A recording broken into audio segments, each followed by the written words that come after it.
Hello বন্ধুরা, আমার রান্নাঘরে দেখাচ্ছি আজকে লাউ লাউ পাতা দিয়ে এটা রসুন পাতা বাটা করব। কিভাবে বাটা করছি তা আপনারা দেখতে থাকুন। প্রথমে আমি সবগুলো কুচি কুচি করে কেটে নিচ্ছি, এই দেখুন। তারপরে এটাকে ধুয়ে পরিষ্কার করে নিব, দিয়ে দিব কাঁচা লঙ্কা দিয়েছি, তারপর ধুয়ে দিলাম। তারপর কড়াই বসিয়ে দিয়েছি, কড়াইয়ের মধ্যে জল দেওয়া ছিল, জলটা গরম ছিল, তারপর বসিয়ে দিলাম। বসিয়ে দেওয়ার পরে একটু লবণ দিয়ে দেবো, স্বাদ মতো লবণ দিয়ে জলটা বেশ করে শুকিয়ে নেব। দেখুন জলটা শুকিয়ে গেছে। তারপরে দিয়ে দিলাম তেলের মধ্যে দিয়ে দিব কালো জিরা দিয়ে সুন্দর করে পাতাটাকে আমি ভেজে নিচ্ছি, ভেজে নামিয়ে নেব। তারপরে এখন বাটার পালা। গরম ভাতের সাথে যা খেতে লাগবে না।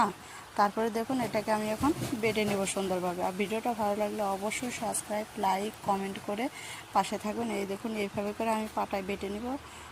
বাটার একটা কিন্তু টেস্টি আলাদা। দেখুন বেটে নিচ্ছি। আপনারাও বাড়িতে এরকম লাউ পাতা দিয়ে রসুন পাতার বাটা করে খেয়ে দেখবেন, কিন্তু অবশ্যই কিন্তু ভালো লাগবে।